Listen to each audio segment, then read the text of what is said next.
Captain Alaric Thorne leaned back in his chair, trying not to look too impressed by the grandeur of the Galactic Council chamber. Imagine the Roman Colosseum if it had been designed by an architect with a fetish for neon, and someone left the plans out in the rain.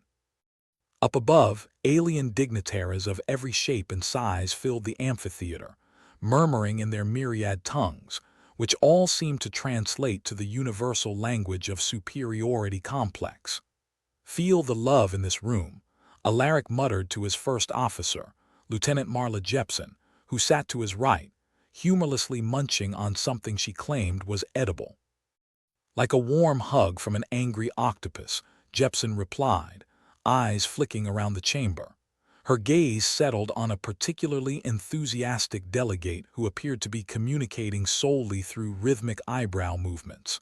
Their invitation to the Galactic Games was nothing short of a miracle, or possibly a clerical error. Alaric suspected the latter. Humans, after all, weren't exactly the galactic poster children for anything other than reckless optimism and a stubborn disregard for their own safety. "Captain Thorne of Earth," the voice boomed from the center stage, a platform bustling with the kind of creatures that made you reconsider your stance on evolutionary dead ends. The speaker, an Andurian with skin like oiled leather, gestured magnanimously, as if they were awarding Alaric the keys to the universe instead of a chance to get his team eviscerated in interstellar games. Alaric stood, plastering on a smile that he hoped didn't look too much like a grimace. "Thank you, esteemed counselors," he said, each word tasting like a lie he was desperately trying to sell. "We humans are honored to participate in the Galactic Games this year." Under his breath, he added, "assuming we survive the opening ceremony." Jepson nudged him. "They probably think we're some kind of exotic entertainment." "Great," Alaric said. "Can't wait to find out what kind of freak show we signed up for." A thunderous rumble echoed through the chamber as the delegates acknowledged his words with a cacophony of clicks, hisses, and one particularly unsettling gurgle. Alaric wagered that at least half of them were hoping for a good, old-fashioned human catastrophe to liven up their day. The Andurian continued, "As tradition dictates, each new species must undergo the ceremonial melding to truly become one with the spirit of the games. Is it just me, or does that sound like a bad idea wrapped in a cultural bonding exercise?" Jepson whispered. "It's like trusting a politician to babysit your toddler," Alaric replied, keeping his voice low. "Let's just hope it's less lethal than it sounds." A side door opened, and a procession of attendants entered, carrying what appeared to be a vat filled with a pulsating, iridescent goo. It looked like the kind of substance you'd find in the back of a fridge that desperately needed cleaning out, except this one had a tendency to squelch ominously. "And here I was thinking we'd get to sample alien hors d'oeuvres," Alaric said, eyeing the vat with a blend of trepidation and morbid curiosity. Jepson snorted. "Maybe that's dessert." The attendants beckoned the human team forward. Alaric exchanged glances with his crew, all 5 of them looking as thrilled as cats at a dog park. "All right, folks," he said, trying to channel what might pass for leadership. "Let's show them we can handle a bit of alien goo without screaming like schoolchildren." They approached the vat, its contents shimmering and shifting like a liquid kaleidoscope on a bad acid trip. One by one, they dipped their hands into the goo, which promptly wrapped around their fingers with a mind of its own. "Wow," Jepson said dryly, "it's like a moist handshake from a jellyfish." Alaric felt the goo crawl up his arm, a tingling sensation that was equal parts alarming and strangely invigorating. He'd been in awkward situations before, who hadn't after a few years in space, but this was the first time he felt like he might actually turn into something else entirely. "Captain," Jepson said, her voice suddenly tight. Alaric turned, just in time to see the goo retreating from their hands, leaving behind something.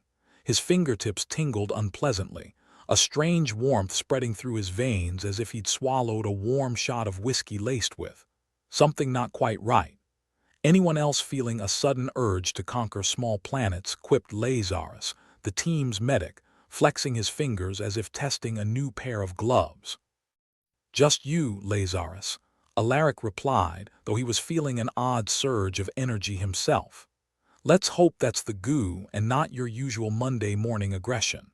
The Andurian raised his arms, a gesture that Alaric suspected meant something celebratory, or maybe he was just warding off an impending sneeze. "Let the games commence," the alien declared, and the chamber erupted into applause, or at least the alien equivalent, which sounded more like a zoo on free admission day. As the humans retreated to their seats, Alaric couldn't shake the feeling that they'd just signed up for something far more dangerous than any of them had anticipated. "I've got a bad feeling about this," he muttered to Jepsen. "You mean besides the usual impending doom we carry like a lucky charm?" Jepsen replied, her sarcasm as sharp as ever. "No, I mean the kind that gets you a one-way ticket to the morgue." Alaric watched as the delegates dispersed, each returning to their respective corners of the galaxy, probably already placing bets on how long the humans would last. Back on their ship, the Unsk Disappointment, a name Alaric found increasingly fitting, they gathered in the briefing room, a cramped space that smelt vaguely of burnt coffee and despair. "All right, team," Alaric began, "let's talk about what the hell just happened back there. We got gooed," Lazarus said, still flexing his fingers, his eyes wide with what could almost be mistaken for excitement. "And I think it's doing something to us. I don't know, different. Can you be more specific?" Jepsen asked, her skepticism rivaling her curiosity. "Different like I just drank a pot of espresso, or different like I might start shooting laser beams from my eyes?" "Definitely more espresso than laser beams," Lazarus replied, though he sounded less than convinced. "Great," Alaric said, rubbing his temples. "Because what this crew needs is more caffeine-induced psychosis." As they debated the potential side effects of their goo-induced transformation, Alaric's mind wandered back to the games. They were meant to be a showcase of athletic prowess, strategy, and most likely, a chance for interstellar species to prove who had the best genetic modifications.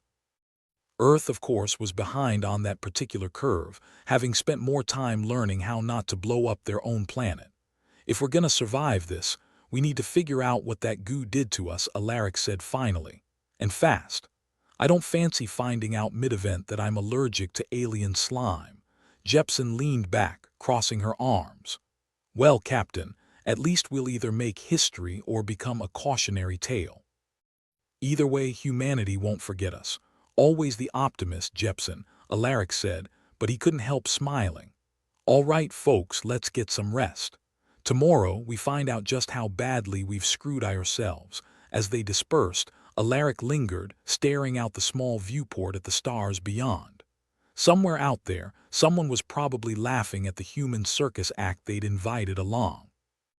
But if there was one thing humanity excelled at, it was turning impossible odds into improbable victories, or at the very least, entertaining failures.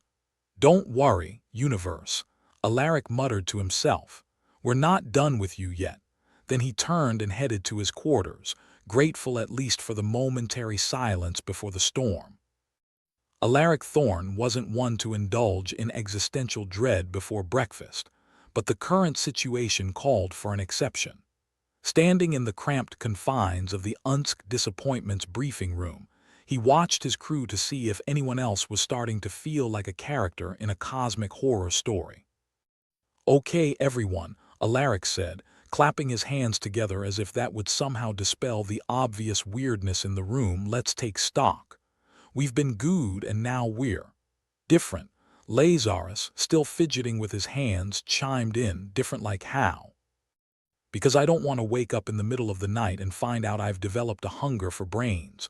"Relax, you're still safe to invite to dinner parties," Jepsen deadpanned, leaning against the table with her usual air of "I'm laughing internally." "Seriously though," Alaric said, looking at their medic, "anything we can test for?" "Symptoms. Weird cravings aside. Nothing obvious yet, but I'll run some tests," Lazarus replied. "Worst case scenario, we turn into superheroes and have to save the galaxy. Or, explode." Alaric nodded, pretending that exploding wasn't a distinct possibility. Do it. Meanwhile, we need to figure out where that goo came from. Something tells me it wasn't just a welcome gift. As Lazarus headed off to the medbay, the rest of the crew dispersed, leaving Alaric and Jepsen alone. The silence stretched awkwardly, like a bad first date. Alaric, about the games, Jepsen said, breaking the quiet. You think all this is just a coincidence? If by coincidence you mean galactic-level screw-up, then yes, Alaric replied. But I've got a hunch someone's playing a longer game here. The question was, who and why? And perhaps most pressingly, how soon before it resulted in their untimely demise. The Galactic Council chamber was buzzing with more than just a caffeine high of galactic politics. Alien dignitaries were engaged in an animated debate, their voices a tapestry of clicks, hisses, and occasional belches. It was a scene out of a weird interstellar soap opera, minus the dramatic stares. The humans have been infected, shouted a Krayok delegate, their scales rippling with indignation. They shouldn't be allowed to compete. Why not? Countered a Z-Lorn delegate, absently stroking their eye stalk. If anything, it makes them more entertaining. The Andurian who had summoned Alaric to the stage earlier was looking distinctly uncomfortable, which was quite a feat for a species generally composed of bravado and bluster. If the humans have been augmented, it violates the spirit of the games. Surely the spirit of the games is to see something unexpected, murmured a delegate whose species resembled a collection of sentient rubber ducks. And guess what? Surprise, the Krayok, not quite mollified, hissed, this could be an act of sabotage. And how do you know that? Retorted a suspicious-looking delegate from the Frigorian system, their voice like ice cubes scraping a chalkboard. Unless you know something we don't. The chamber went silent, the kind of silence that suggests everyone is contemplating either murder or diplomacy. The Krayok shifted uncomfortably, their eyes narrowing. Back on the Unsk disappointment, Alaric was knee-deep in conspiracy theories that would make a tinfoil hat enthusiast seem mundane. Each theory was more outlandish than the last, but one kept sticking out like a sore thumb. The Krayok. Why am I not surprised? Jepsen said when Alaric shared his suspicions. Krayok have always had a stick up there, alien anatomy aside, Alaric interrupted. Something tells me they had a hand in this. They've always hated us. Is it because of the whole accidentally blowing up their embassy thing? Jepsen asked, as if recalling a mildly embarrassing faux pas at a dinner party. In my defense, those weapons had a very sensitive trigger, Alaric replied, raising his hands.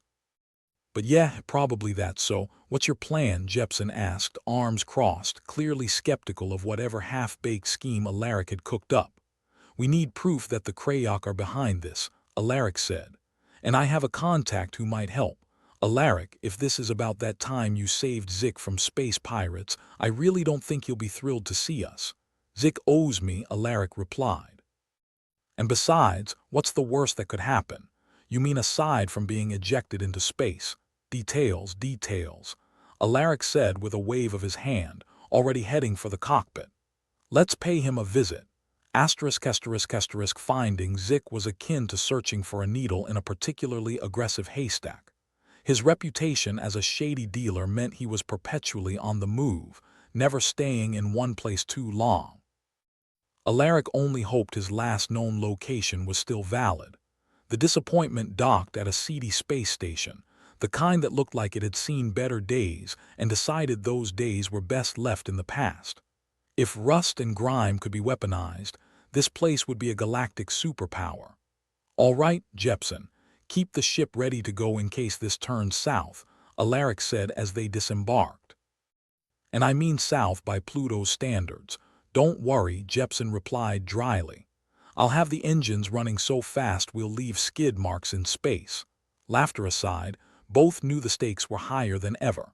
They were entering a den of thieves and smugglers, the kind of place where everything had a price and trust was as scarce as breathable air.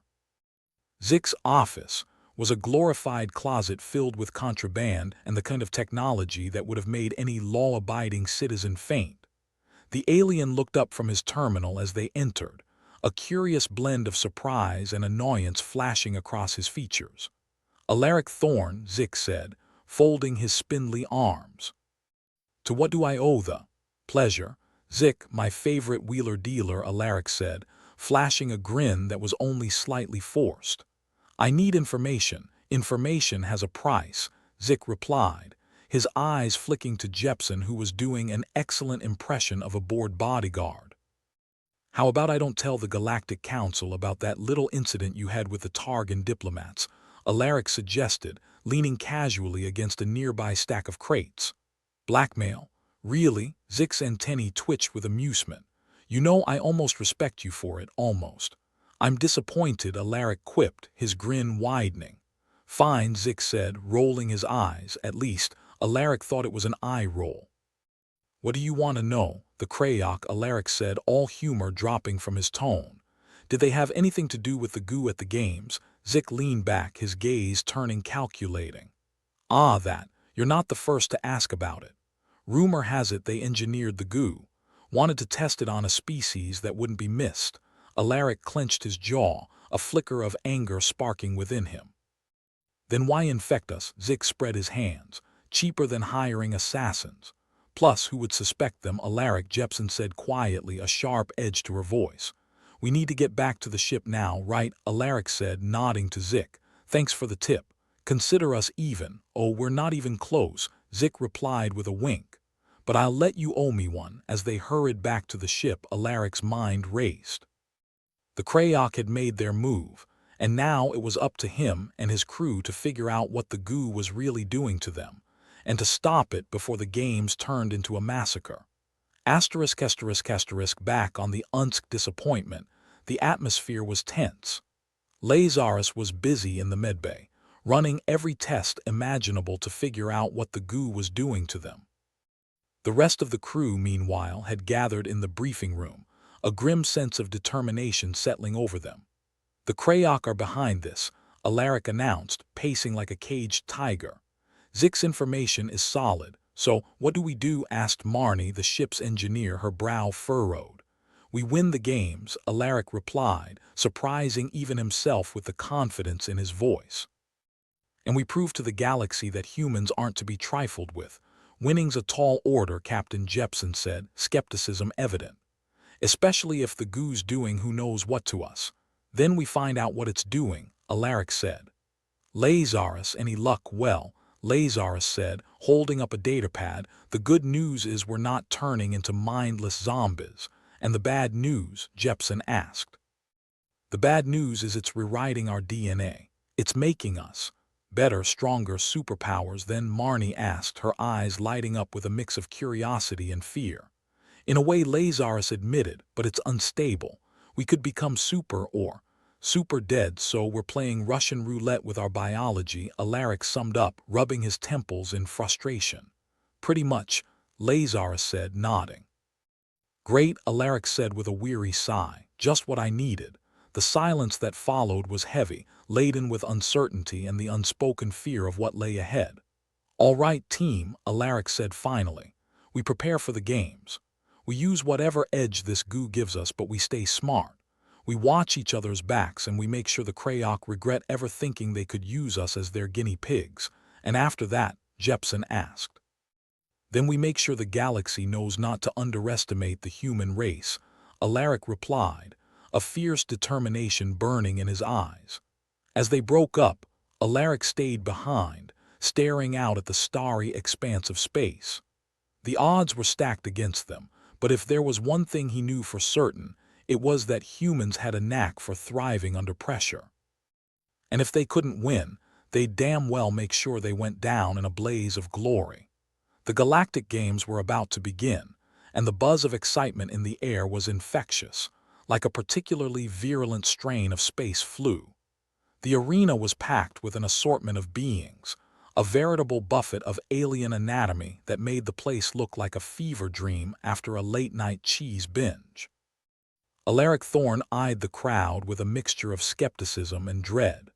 The humans were the underdogs in this cosmic circus, and there was something distinctly unsettling about being cheered on by creatures that would sooner eat you than offer you a handshake. "Captain, this is madness," Jepsen grumbled beside him, arms crossed so tightly it was a wonder she hadn't fused to her own rib cage. "We're not superheroes, speak for yourself," Lazarus chimed in, flexing his arms with a grin. "I think this goo's made me faster," and dumber Jepsen shot back, a smirk tugging at her lips. "Don't forget dumber," Alaric suppressed a chuckle. "Look, everyone's expecting us to fail spectacularly. Let's give him a surprise they'll be talking about for years. Like surviving," Marnie suggested, fiddling with a gadget that probably had no business being outside the lab. "Exactly," Alaric said, who knew not dying could be such a crowd pleaser. As the games began, the atmosphere shifted from anticipation to full-blown chaos. The first event involved an obstacle course that looked like it had been designed by a sadistic game show host with a vendetta against legs. The competitors dashed through it, avoiding pitfalls and hazards that would make a health inspector weep. The human team, boosted by their newfound abilities, was unexpectedly nimble. Alaric found himself leaping across chasms with the grace of an overweight dancer who'd just discovered ballet. The goo had evidently done a number on their reflexes, which was just as well since the alternative involved a whole lot more splat. "Well, we're not dead yet," Jepsen remarked as they cleared the finish line, her voice laced with surprise. "It's early days," Alaric said, breathing heavily. "Plenty of time to screw up, yet, despite the odds, or perhaps because they were the universe's favorite punchline, the humans kept winning." Each event was a test of endurance, strength, and sheer bloody-mindedness, all wrapped up in a coating of cosmic insanity. They excelled in the Zero-G wrestling match, triumphed in the weapons free-for-all, and even managed not to drown in the synchronized swimming, which was saying something given Alaric's natural tendency to sink. But with each victory, the side effects of the goo grew more pronounced. Lazarus began to twitch like a caffeine addict trapped in a coffee bean. Marnie started hearing colors, which was less of a problem and more of a conversation starter at parties. Alaric himself was increasingly prone to blackouts, which was worrying because he was certain he'd never signed up to test the universe's latest hallucinogenic. The most troubling change, however, was in Jepsen. Normally the epitome of stoic pragmatism, she'd begun laughing at things that weren't remotely funny, like her own jokes.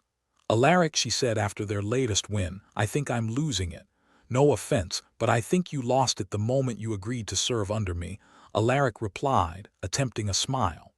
"Seriously," Jepsen insisted, her expression flickering between amusement and fear like a faulty hologram.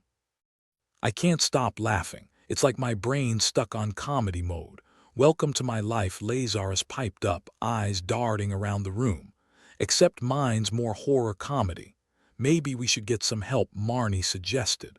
"Before we turn into whatever the hell this goo wants us to be." "Help from whom?" Alaric asked, though he already had an idea. It was mad, of course. But when your day job involved surviving the universe's most elaborate death traps, you learn to embrace insanity. "I might know someone," "Not Zick again," Jepsen groaned. "Nope, someone even shadier," Alaric replied, and the room went as silent as a funeral in space. "Dr. Xylox." "The Xylox?" Lazarus asked, eyebrows climbing towards his hairline. "Isn't he banned from everything that matters?" Alaric admitted, "but he's a genius. If anyone knows what's happening to us, it's him." "And how do we find him?" Marnie asked, skepticism thick in her voice. Alaric produced a small, blinking device from his pocket. "I saved his life once. He gave me this tracker. Said to use it if I ever needed a favor." "You sure he didn't mean use it if you ever want to be horribly murdered?" Jepsen asked, only half joking. "Guess we'll find out," Alaric replied, pressing the device's button with the air of someone signing up for a particularly dodgy loyalty scheme. ****, Dr. Xylox's laboratory was more of a hideout, nestled in the bowels of a dilapidated asteroid station on the edge of nowhere. The place had all the charm of an abandoned warehouse after a particularly wild rave, complete with flickering lights and the constant hum of malfunctioning machinery. Xylox himself was every bit the mad scientist stereotype, which was either comforting or deeply unsettling depending on your perspective. His attire was a chaotic mix of regal robes and practical lab gear, his eyes wide with curiosity and something else that might have been caffeine-induced mania. Alaric Thorne, Xylox greeted, extending his arms like a long-lost uncle who just remembered your birthday. "What brings you to my humble abode, alien goo?" Alaric replied, cutting to the chase. "It's messing us up and we need your help." "Oh, goo," Xylox clapped his hands with glee. "Why didn't you say so? I love goo. Can you help us or not?" Jepsen interjected, irritation creeping into her voice. "Depends." Xylox turned to examine them with the scrutiny of a jeweler appraising a cheap knockoff. "Let me see what we're dealing with." He led them to a room filled with monitors, tubes, and the occasional ominous beeping machine. Xylox scanned them with a device that looked suspiciously like a repurposed waffle iron. His eyes sparkled with excitement, though Alaric couldn't help but notice the decidedly dubious nature of his equipment. "Fascinating," Xylox murmured, poking Lazarus with a floating probe. "You're experiencing genetic enhancement, but it's wildly unstable. We know that," Jepsen snapped, patience wearing as thin as a politician's promises. "Can you fix it?" "Fix it?" Xylox tilted his head as if considering a particularly perplexing puzzle. "Possibly, but it will require unconventional methods." "Define unconventional," Alaric said, his tone wary. "A cocktail of experimental treatments," Xylox replied, gesturing to a rack of vials that glowed ominously. "Could work wonders, or turn you into something unrecognizable." "Science is a gamble." Alaric exchanged looks with Jepsen and Lazarus.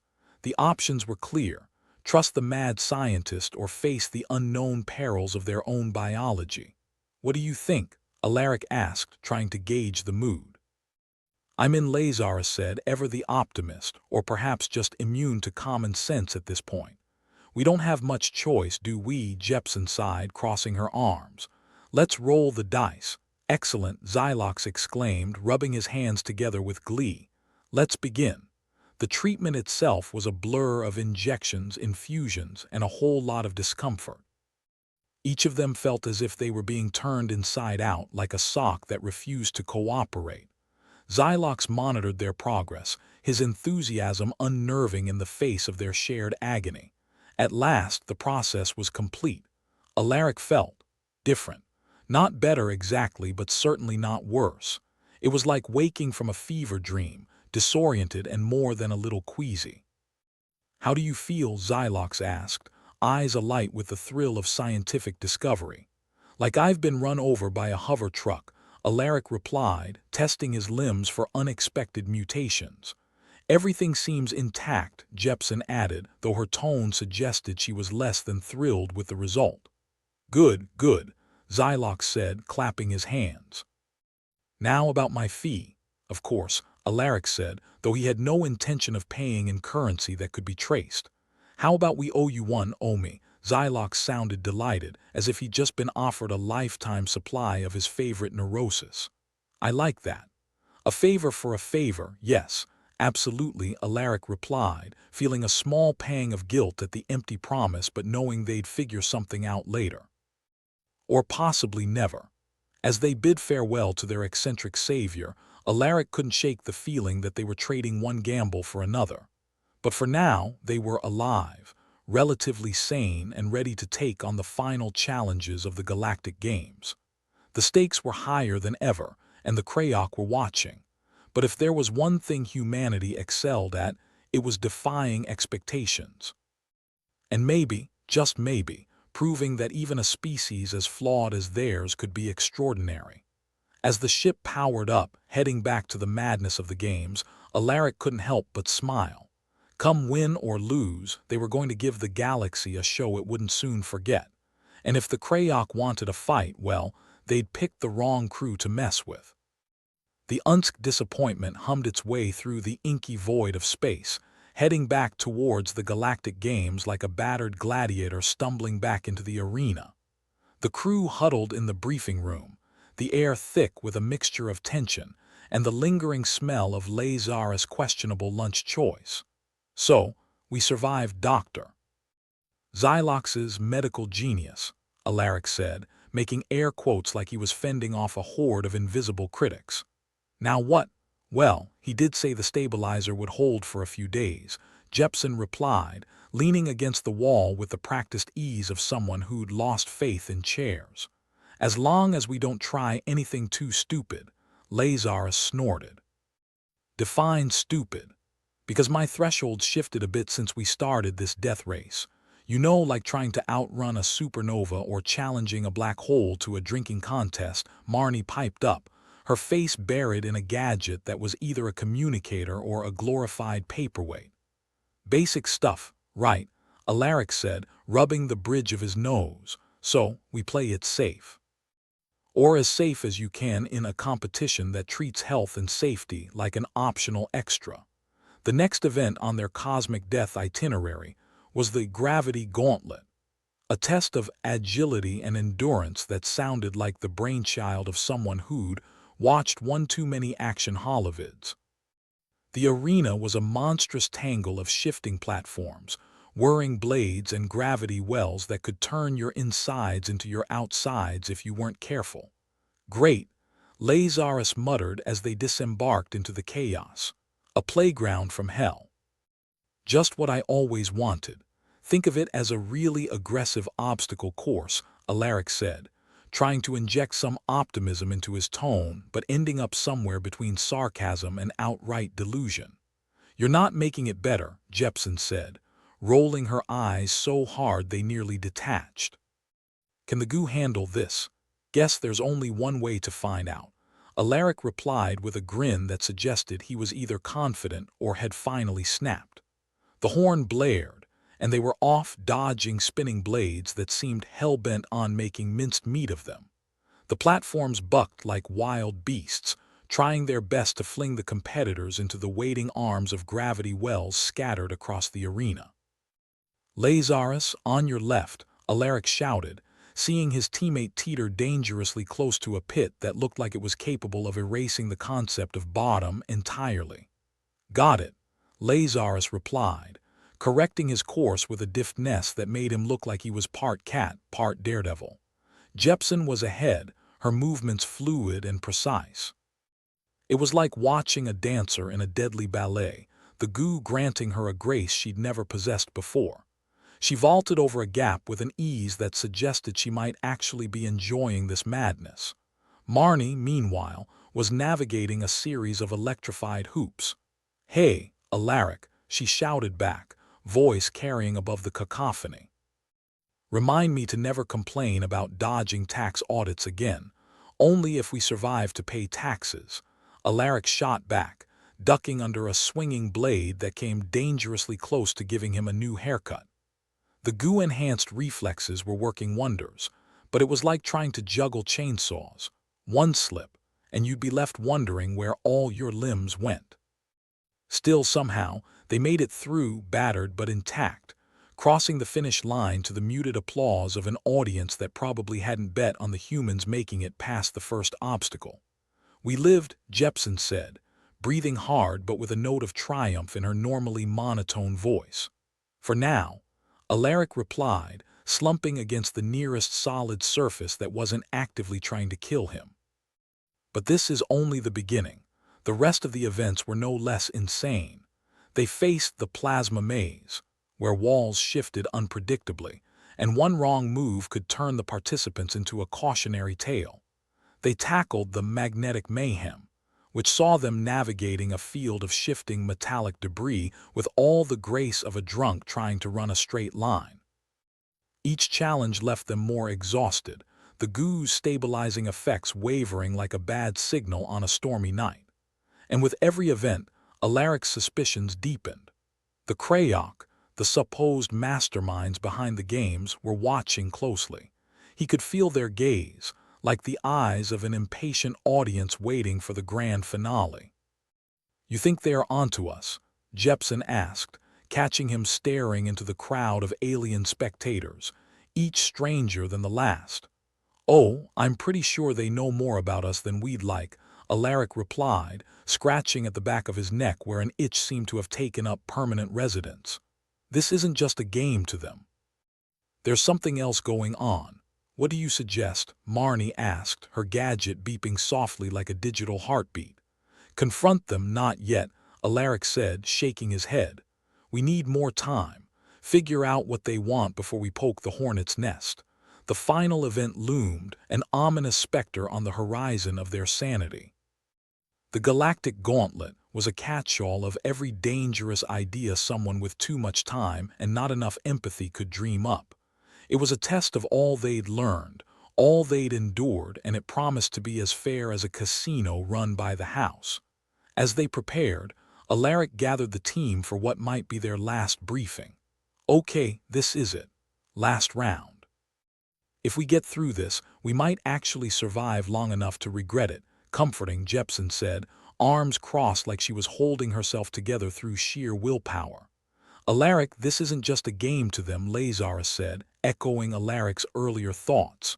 "They're watching for a reason." "Yeah," Alaric replied, looking at each of them in turn. "We need to finish this. Show them what we've got, goo or no goo." They entered the arena with a mix of dread and adrenaline, the crowd's roar a tidal wave of noise that threatened to sweep them away. The Krayok delegation sat in a balcony, their expressions unreadable, their intentions as opaque as a black hole's interior. The Galactic Gauntlet began with a symphony of chaos that would have made a battle-weary veteran nostalgic. Platforms rose and fell, lava pits belched fire, and automated turrets spat beams of plasma at anything that moved. "Watch out for the turrets," Alaric shouted, diving behind a barricade that looked about as reliable as a politician's promise. "No kidding," Lazarus yelled back, his voice barely audible over the din as he narrowly avoided being flambeed by a stray beam. Jepsen led the way, her path through the chaos as smooth as silk on ice. She moved with an ease that was enviable and just a little bit terrifying, each step deliberate, each movement precise. Marnie, surprisingly adept with her gadget, managed to disable a turret with a few quick taps on her screen, earning cheers from the team and a look of grudging respect from even Jepsen. "Alaric, what's the plan?" Jepsen called out, her voice carrying a hint of desperation now. The goo was starting to flicker in its support, the stabilizer's effects waning like the last embers of a dying fire.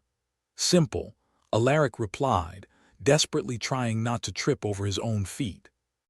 "We finish this, get out, and figure out what the hell is really going on." The final stretch of the gauntlet was a mad dash across a field that could only be described as a weaponized junkyard. Exploding barrels, razor-wire obstacles, and the ever-present threat of a gravity anomaly that seemed particularly interested in flattening them into paste. "Just another day at the office," Lazarus grunted, hauling himself over a pile of debris that looked suspiciously like the remains of a failed competitor. "Yeah, a day at an office with a severe murder problem," Jepsen shot back, her sarcasm the only thing keeping the fear at bay. At last, they stumbled across the finish line, a complete mess but miraculously alive. The arena fell silent, the crowd's reaction a mix of surprise and something else. Respect, maybe.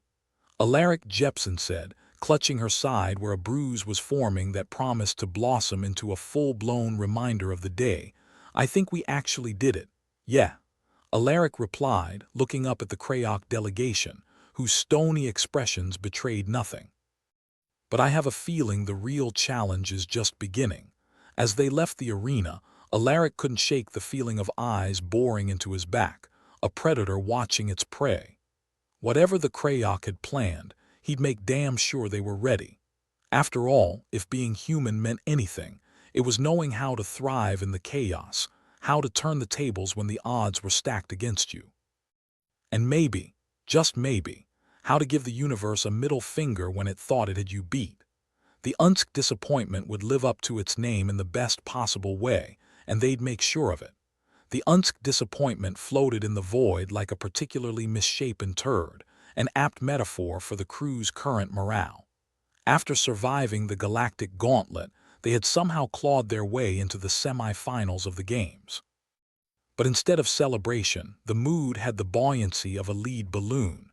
"This is it," Alaric muttered, staring at the holographic display in the briefing room. "The semi-finals. Our shot at proving humanity isn't just a cosmic joke. Great. So we're up against the galaxy's best while we're malfunctioning like a toaster in a swimming pool," Marnie said, her fingers fiddling with a gadget that looked like it belonged in a sadistic inventor's toolkit. Jepsen crossed her arms, brow furrowed like she was trying to solve a particularly vexing Sudoku. "What's the plan, Captain?" "Besides hoping the goo doesn't suddenly decide to turn us into puddles, simple," Alaric said with the sort of optimism that suggested he either had a death wish or was trying to get into motivational speaking. "We try not to die." Lazarus choked on whatever questionable substance he'd scrounged up for lunch. "Oh, fantastic. That's what I was missing. Blind optimism."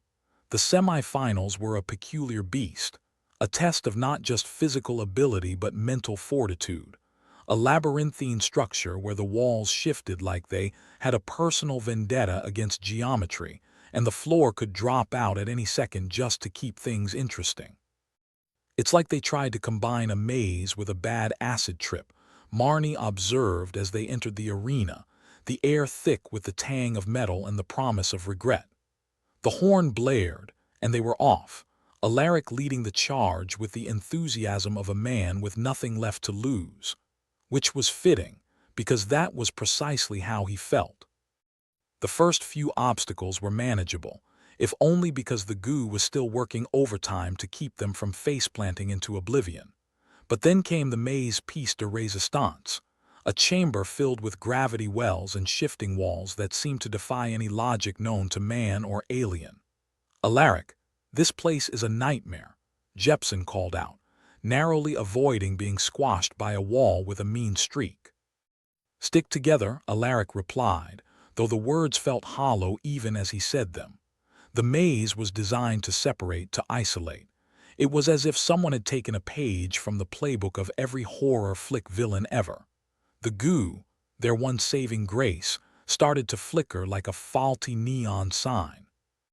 One moment it granted them superhuman agility, the next it felt like trying to run through molasses while weighed down with lead. "Alaric, watch out," Lazarus shouted, but it was too late. A gravity well shifted unexpectedly, pulling Alaric off balance and sending him sprawling into a wall that greeted him with the enthusiasm of a brick to the face. "Oh, for crying out loud," Alaric groaned, staggering back to his feet. He felt like a contestant on a particularly violent game show, one where the prize was a lifetime supply of bruises. Jepsen caught up, her expression a mixture of concern and the tired resignation of someone whose expectations had already been dashed. "Captain, this isn't working. The goo's failing, and we're not gonna make it at this rate, yeah," Alaric admitted, a rare moment of vulnerability breaking through his usual bravado. "Looks like we're about to become a cautionary tale." As they pushed on, the goo continued to sputter, their movements becoming more sluggish and less precise with each passing minute.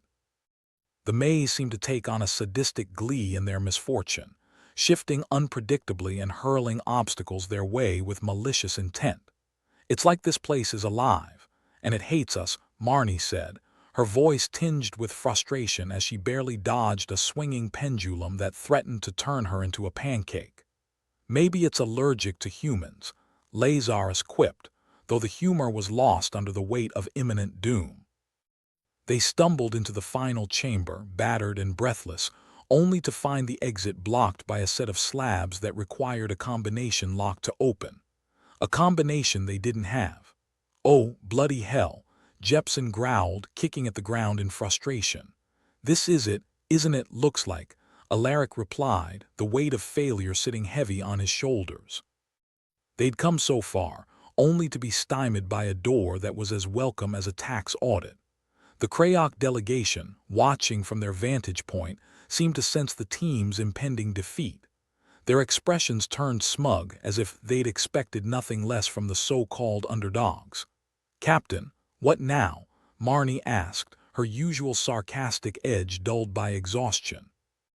Alaric looked at his team, tired, bruised, and so close to the brink that it was a wonder they hadn't toppled over yet. "We find a way out. We always do."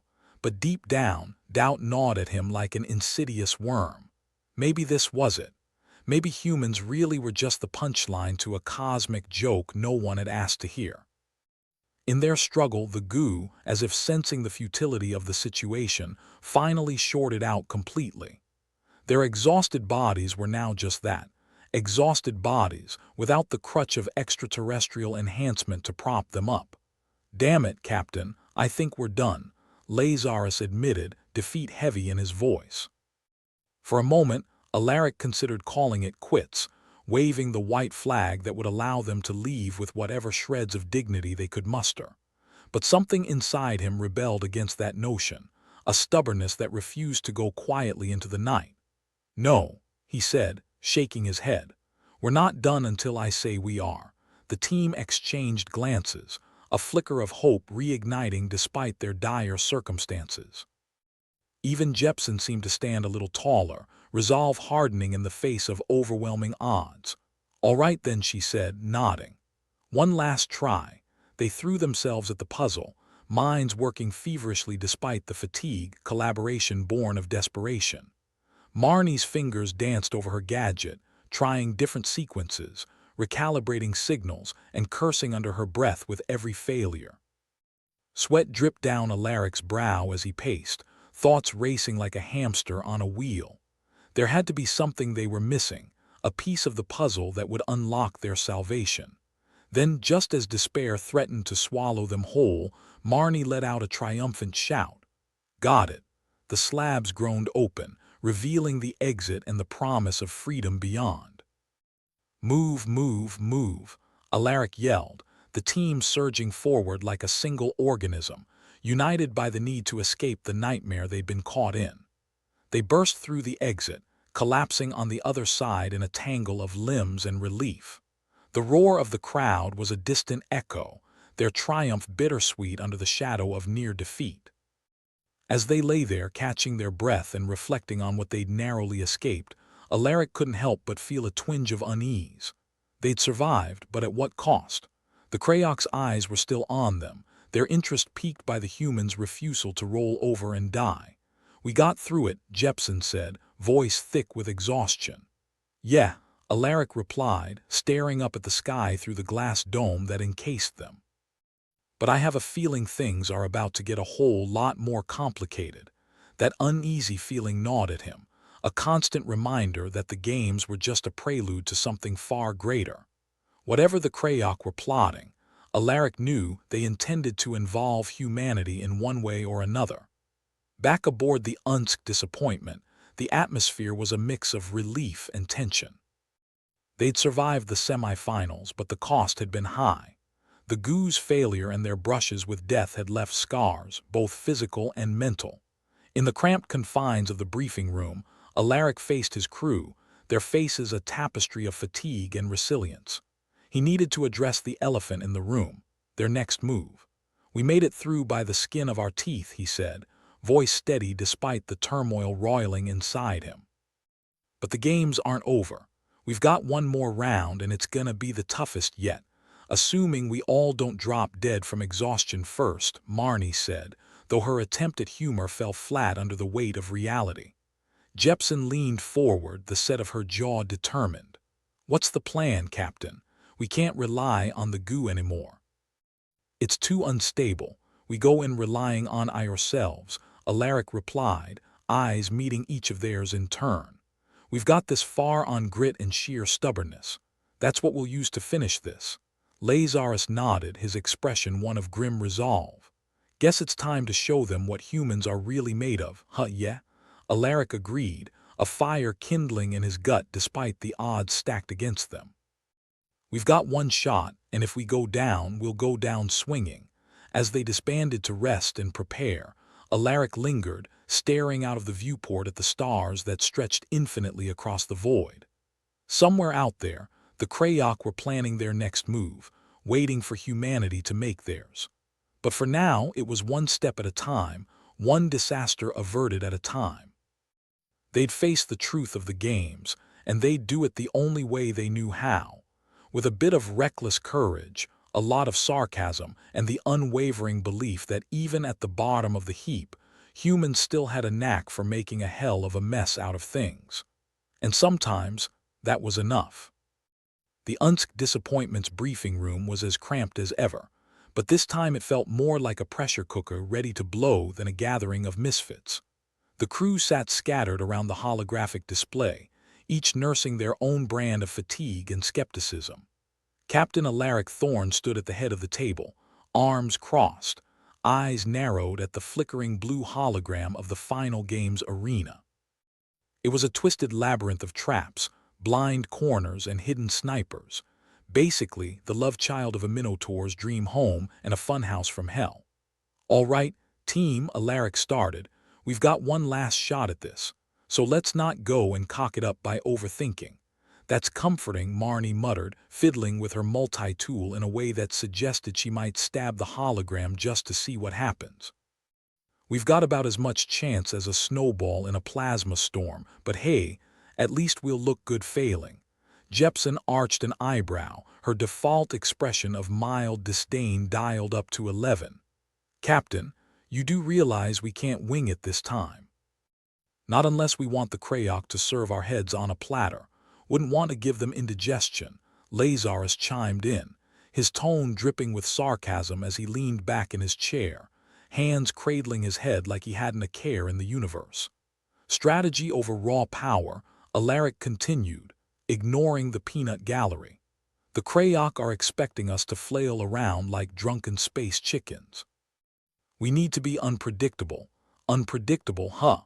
Jepsen said, tapping the side of her head. "I suppose charging straight into a death trap with a smile could count as that." "Exactly," Alaric replied, though even he had to admit it sounded more like desperation than cunning. "They've seen what humans are capable of under pressure. Now let's show them what we can do when we actually think." Marnie leaned forward, her usual sarcasm edged with just a hint of genuine curiosity. "You got a plan, Captain? Or are we just going to wing it and hope for the best?" Alaric gave her a wry smile. "Let's call it a carefully orchestrated wing and a prayer." "Well, that's reassuring," Lazarus said, chuckling under his breath. "So what's this new strategy of yours? Diplomacy? Bribery? Maybe we just ask nicely for the Krayok to let us win, or we could pull a classic switcheroo," Jepsen suggested, her voice laced with mischievous intent. "Use their expectations against them." Alaric nodded, a spark of hope igniting despite the dire backdrop. "Exactly. We make them think we're gonna go left, but we go right. We distract them with our incompetence, then blindside them with our sheer refusal to die quietly." "Sounds like a plan," Marnie mused, tapping her chin. "And if all else fails, we can always rely on dumb luck. It's gotten us this far. Dumb luck is the backbone of human survival," Alaric agreed. "Now let's break down the arena. We work out every trap, every shortcut. We turn this damned maze into a stroll in the park." Jepsen pulled up the arena schematics, the hologram glowing ominously in the dim room. "All right, here's what we're dealing with. Gravity shifts, traps disguised as normal corridors, and Krayok operatives posing as indigestion triggers." Marnie snickered. "Great. So our best bet is to act like we don't know our own heads from our arses." "That's the spirit," Alaric said. "We'll outthink them, outmaneuver them, and if we have to, outlast them." Lazarus stretched his legs, yawning. "And if that fails, we can always hope they choke on their own overconfidence, or their own breakfast," Marnie added. "I hear Krayok cuisine is a health hazard." The crew settled into a rhythm, poring over the blueprints, strategizing each move, each step. Banter flowed alongside serious planning, a bizarre cocktail that somehow fueled their determination. Jepsen took charge of logistics, mapping out potential routes through the arena while Marnie and Lazarus dissected the traps, trying to reverse-engineer the twisted logic of Krayok design. Think like a psychopath, Marnie advised, not entirely sarcastically. If you were a Krayok, where would you hide a death trap? Lazarus grinned. Anywhere and everywhere. Rule 1 of Krayok architecture. Assume everything's trying to kill you. Iors ticked by, the crew working tirelessly, the gravity of the situation not lost on any of them. Yet through it all, the grim determination was punctuated by jokes, quips, and the occasional outbreak of laughter, as if they were laughing in the face of their impending doom. Alaric allowed himself a moment to watch his crew, feeling the stirrings of something that might have been pride if he'd still believed in such things. They'd come a long way from the ragtag team that had stumbled into the games, and while their chances were laughable, damned if they weren't giving it their all. Finally, Jepsen straightened, cracking her neck with grim satisfaction. All right, I think we've got our route. It's not perfect, but it's got a fighting chance. Well, that's more than we had yesterday, Alaric said. Let's get some rest. We've got a long day of not dying ahead of us. You say the sweetest things, Captain, Marnie drawled, stretching her arms over her head. I'm almost inspired. Don't get too soft on me now, Alaric warned, though he couldn't suppress a grin. Remember, we're the underdogs. We've got a reputation to uphold. With that, the meeting broke up, crew members retreating to their bunks for a few hours of troubled sleep under the shadow of impending annihilation. As Alaric lingered in the dim light of the briefing room, he found himself staring at the holographic maze once more. The stakes had never been higher, and the weight of leadership pressed down on him like a collapsing star. But despite the doubt, despite the fear lurking in the corners of his mind, he couldn't shake the feeling that they were on the brink of something momentous. Maybe it was the goo talking, a chemical whisper of false hope, or maybe, just maybe, it was the realization that humanity's greatest strength had always been its ability to adapt, to rise from the ashes and flip fate the bird. Alaric chuckled to himself, shaking his head at the absurdity of it all. Here they were, a ragtag bunch of humans in a galaxy that didn't much care whether they lived or died, facing odds that would make most sane beings turn tail and run. But they weren't most beings. They were humans, stubborn and irreverent and clever enough to know that sometimes the best way to win was to play the fool. And if they were going down, they'd do it with style, with humor, with the full force of their humanity. Because when the chips were down and the universe had you backed into a corner, there was only one thing left to do: laugh in its face and keep fighting. The day of the final games arrived with all the pomp and circumstance of a funeral procession, complete with a cheering crowd that could have rivaled a pack of ravenous vultures. The arena loomed ahead, a warped labyrinth of death and despair, but Alaric and his crew approached it like they were headed to a backyard barbecue. Remember, folks, Alaric said, rallying his team at the entrance. We're here to remind the galaxy that humans are more than just a cautionary tale. Jepsen snorted, adjusting her gear. Right. We're also a comedy special. Don't forget the drama and action, Marnie added, her multi-tool strapped to her side like a trusty sidearm. And the occasional horror flick, Lazarus said, smirking. Together, they stepped into the arena, the doors sealing behind them with an ominous clang. The cool air was filled with the hum of machinery and the distant roar of the crowd, but the crew moved with a determination that belied their battered bodies. The maze unfolded before them, a twisted nightmare of shifting walls and hidden dangers. But where the Krayok expected chaos, they found coordination. Where they expected panic, they found purpose. Alaric led the charge, mind clear, every decision calculated, every step deliberate. Jepsen flanked him, eyes scanning for threats, while Marnie and Lazarus worked their magic on the traps, disarming them with a mix of ingenuity and good old-fashioned vandalism. Left here, Jepsen called. Then a hard right past that set of spikes. Spikes, really, Marnie said with a shake of her head. You'd think the Krayok would have a bit more originality. Don't jinx it, Lazarus warned. Next thing you know, we'll be facing off against laser-wielding space dragons. Now that would be a story for the ages, Alaric quipped, bounding over a pit trap with the grace of a man who had long since stopped worrying about broken bones. Together, they wove through the maze, navigating each obstacle with a blend of teamwork and the kind of reckless abandon that had become their hallmark. Every wrong turn, every close call was met with humor and grit, the crew embracing their irreverence like a shield against the madness. The Krayok operatives, watching from their observation deck, could only stare in disbelief as the humans defied expectation after expectation. Their sneers turned to frowns, their smugness to frustration, as they realized that these underdogs might just pull off the impossible.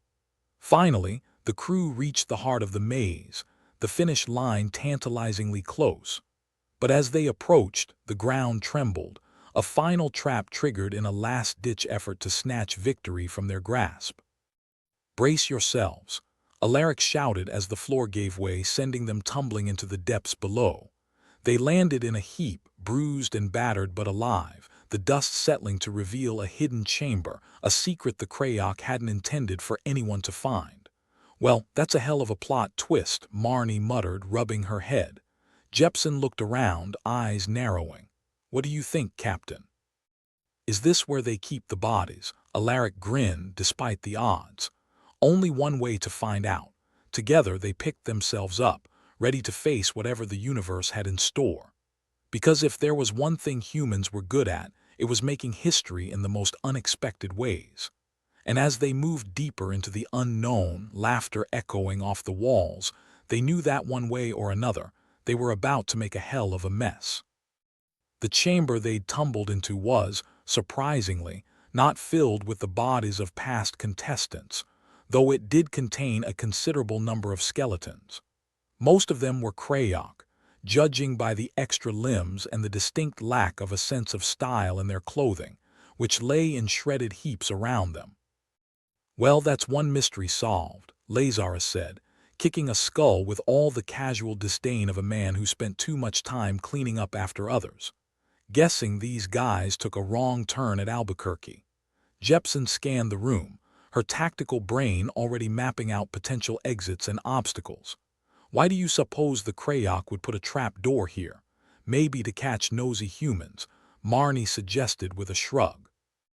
"Or to store all their bad decisions," Alaric chuckled, rubbing a sore spot on his shoulder. "Either way, we'd better find a way out before we become permanent residents." They started moving, careful to avoid disturbing any more skeletal remnants than necessary. The walls of the chamber were lined with some kind of glowing script, probably Krayok, or perhaps just a fancy form of graffiti. Alaric couldn't tell and frankly didn't care. His focus was on getting his crew out and finishing this damned game. As they ventured deeper, the chamber gave way to a series of tunnels, each one as damp and foreboding as the last. It was your classic choose-your-own-adventure scenario, except all the choices sucked and none of them promised a happy ending. "Let's assume everything's a trap," Alaric suggested, though he suspected his crew was well ahead of him. "Already there, Captain," Lazarus replied, stepping gingerly over a suspiciously discolored patch of floor. "Thinking like a Krayok psychopath is easier than I thought. Don't get too comfortable in their shoes," Marnie warned. "You might start losing your sense of humor." They pushed on, making their way through the labyrinth of tunnels, the air thick with a metallic tang that clung to the back of their throats like an uninvited guest at a party.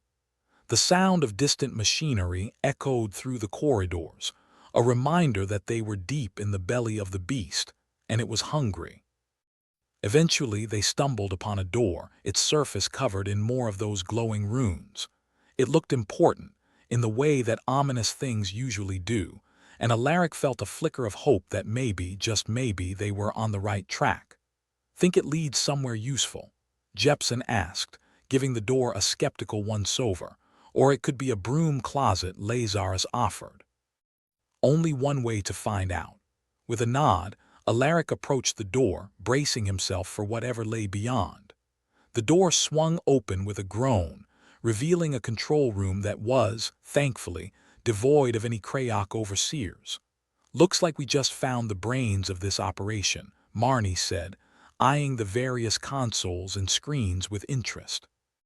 "I wonder what happens if we start pushing buttons.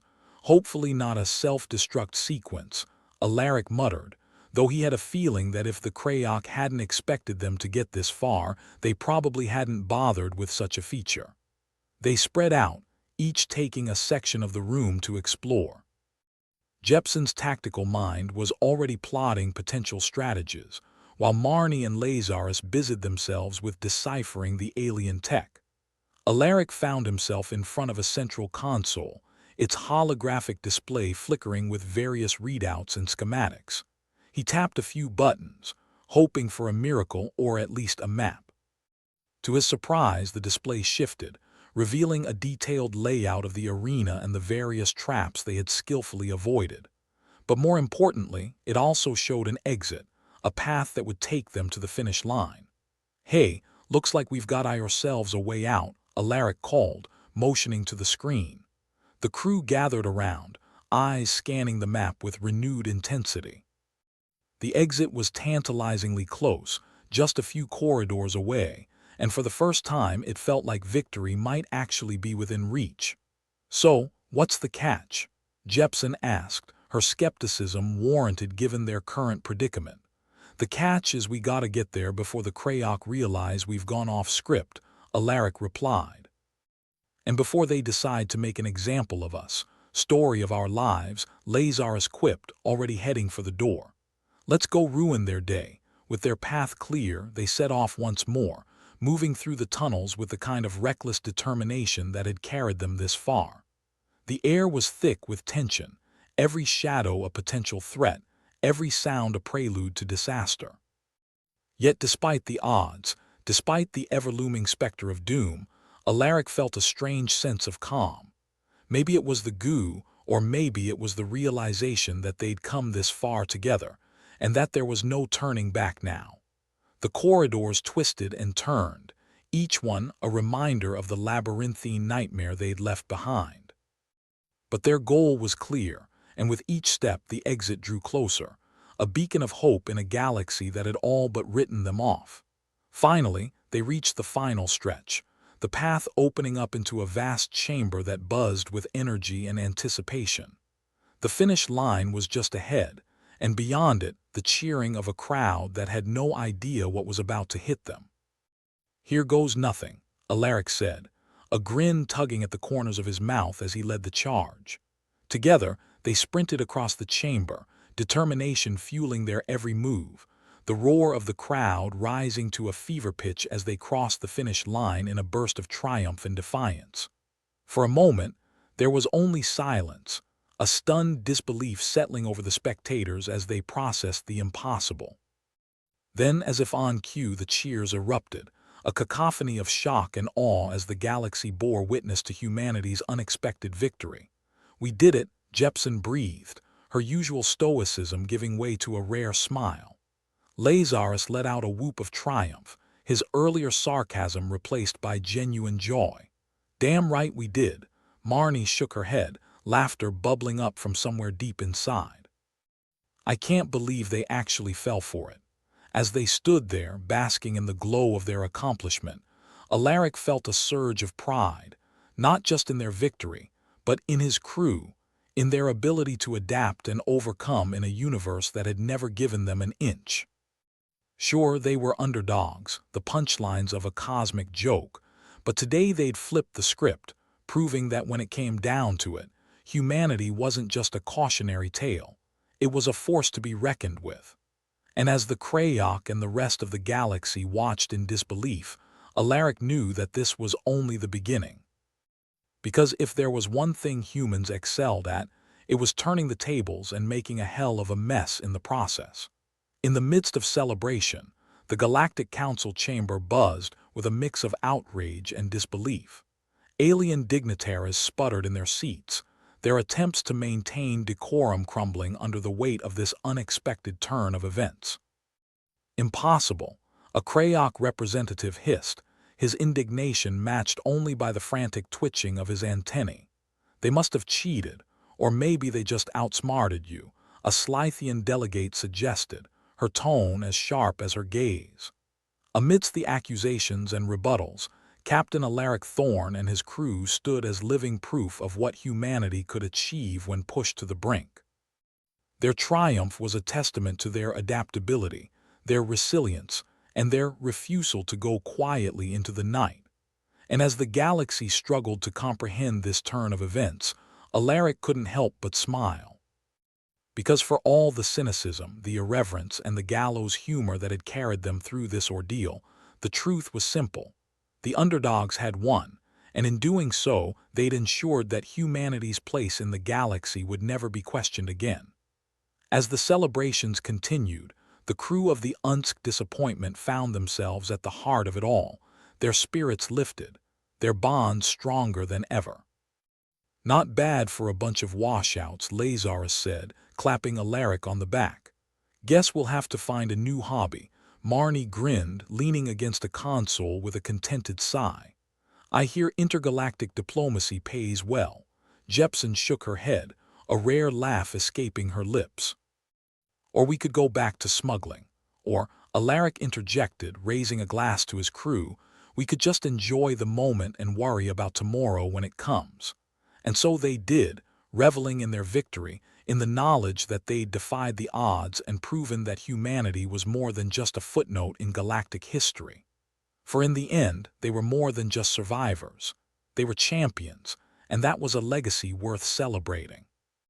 The aftermath of the Galactic Games was like the morning after a wild night, confusing, a little painful, and filled with the kind of regret that made you question life choices. The Galactic Council chamber, once a buzz of mingled anticipation and disdain, had descended into a chaotic cacophony of disbelief and indignation. Alaric Thorne leaned against the Unsk Disappointment's conference table, a smirk playing at the corner of his mouth like a cat that had not only eaten the canary, but had also filched the cream and left the empty bowl for someone else to clean up. "Well, that was easier than expected," he mused, earning a few rolled eyes from his crew. Jepsen, ever the realist, was less inclined to bask in their unexpected glory. Her brow furrowed as she reviewed the council's response on the holographic display. "Easier. You do remember the bit with the spinning blades and the acid mist, right?" "Ah, minor setbacks," Alaric shrugged, waving it off like a pesky fly. "We had the goo." Marnie, perched precariously on the edge of a console, chuckled. "If by had the goo you mean we were one slip away from becoming a cautionary tale, then sure, we were practically invincible." Lazarus, meanwhile, was busy crafting a makeshift trophy out of a discarded Krayok helmet and some duct tape. It was more about the symbolism than the craftsmanship. "Come on, we didn't just survive, we thrived." Like cockroaches in a nuclear fallout, the Krayok representative, Aller, a wiry bundle of nerves and exoskeleton, was still sputtering at the council podium, antennae twitching like they were trying to tune into a signal that wasn't pure outrage. "This is an outrage, an affront to the very nature of the games. Or maybe your plans just weren't as clever as you thought," Alaric suggested, a touch too loudly. The chamber's acoustics were unforgiving, carrying his voice across the room to Aller's great, simmering annoyance. Jepsen nudged Alaric, muttering under her breath, "Maybe don't poke the hornet's nest when we're not safely aboard our ship." "Poking hornets is practically a hobby," Alaric replied, his grin widening. "Besides, they started it." The council's chairperson, a Scythian with skin like molten silver, raised a languid hand which commanded an immediate if reluctant silence. "Captain Thorne, your unexpected victory has intrigued the council." "Intrigued is nice," Marnie whispered to Lazarus. "Better than inexplicably survived. The games are meant to test the mettle of all species," the chairperson continued. "Your triumph, while unconventional, has shown a heretofore underestimated potential in humanity." Alaric inclined his head in mock humility. "We're full of surprises, mostly unpleasant ones, but still." The chairperson ignored the quip, continuing with the deliberation of someone used to talking over lesser mortals. "In light of recent events, the Krayok's involvement in certain Anomalies during the games has come under scrutiny. From his makeshift throne of indignation, Aller hissed, baseless accusations. Pretty sure they're based on the fact you tried to kill us, Lazarus pointed out. His helmet trophy earned a glare from the Krayok, which he returned with a pointedly innocent smile. We've learned to expect dirty tricks. Comes with being the galaxy's punching bag. The Slythian's eyes, glistening pools of inscrutable wisdom, narrowed ever so slightly. Indeed. As a result, diplomatic proceedings will be initiated to address these discrepancies. Marnie leaned closer to Alaric, whispering, I think discrepancies is council speak for we caught you cheating, you slimy bastards. Alaric nodded, appreciating the nuance. Good to know we're not the only ones with a flair for understatement. With the Krayok sabotage exposed for all the galaxy to see, the council moved on, addressing resolutions, amendments, and all the other bureaucratic filler that made space politics as thrilling as watching paint dry in zero gravity. Alaric and his crew were afforded a rare moment of introspection amidst the spectacle. For all their irreverence and cynicism, they'd not only survived but had proven that humanity was not to be discounted. Not this time. Not ever. Think they'll invite us back? Lazarus asked, idly spinning his new trophy between his hands. Maybe with less murderous intent next time. Depends on whether they want entertainment or just another massacre, Jepson replied, arms crossed as she watched the council argue the finer points of Krayok impropriety. Marnie chuckled, I'm sure they'll be lining up just for our sparkling personalities. The council, in a climactic gesture of goodwill, or perhaps just to avoid further embarrassment, extended an olive branch. Captain Thorne, the chairperson intoned, we would invite you and your crew to future tournaments should you wish to partake. Alaric couldn't resist. Are we getting hazard pay this time, or just the honor of not dying horribly? The chairperson's expression managed to convey both amusement and exasperation. We shall see. However, your presence has certainly enlivened the proceedings. Happy to oblige, Alaric said, tipping an imaginary hat. We aim to please. As the session concluded and the council dispersed, the crew was left to sift through the aftermath of their unexpected success. Alaric watched as dignitaries filed out, some throwing curious glances their way, others pretending the humans didn't exist, a skill honed over millennia no doubt. Guess that's our cue to leave before they remember they hate us, Marnie suggested, already heading for the exit. Good plan, Alaric agreed, leading the way. Let's get back to the disappointment before they change their minds. Back aboard their ship, the mood was oddly buoyant. The kind of buoyancy that came from surviving against the odds and sticking it to the galactic elite, all while managing to not get vaporized in the process. Lazarus leaned back in his chair, feet propped up on the console. What's next, Captain? Intergalactic conquest, or a nice spot of tea. Alaric considered this, the weight of their achievement settling in like an old, familiar coat. How about we stick to what we know best, being a general pain in the galaxy's ass? Jepson snorted, her usual stoicism cracking. Sounds like a plan. Besides, Marnie added, we've got a reputation to uphold now. Can't let the galaxy forget we're still out here, annoying the hell out of everyone. The crew laughed, the tension of the last few days dissolving into a shared camaraderie that only came from facing death and flipping it the bird. They were more than just a ragtag crew on a rundown ship. They were survivors, champions, and, perhaps most importantly, a family. Alaric looked around at his crew, at the friends who had somehow become more than just colleagues in a shared misery. Whatever the future holds, I know we'll face it together, just like we always have. To the next great disaster, Lazarus toasted, raising an imaginary glass. Cheers to that, Alaric replied, matching the gesture.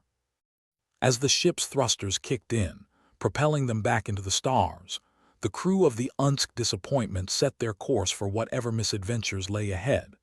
Because in a galaxy that had underestimated them time and again, they'd proven that humanity was a force to be reckoned with. A force that would continue to challenge expectations, and more often than not, leave a trail of chaos in its wake. And so they sailed, a bright, irreverent beacon defying the odds, charting a course through the endless expanse of space. For while the galaxy was vast and its challenges many, the crew knew one simple truth: they'd always find a way to defy the odds and make a hell of a mess in the process.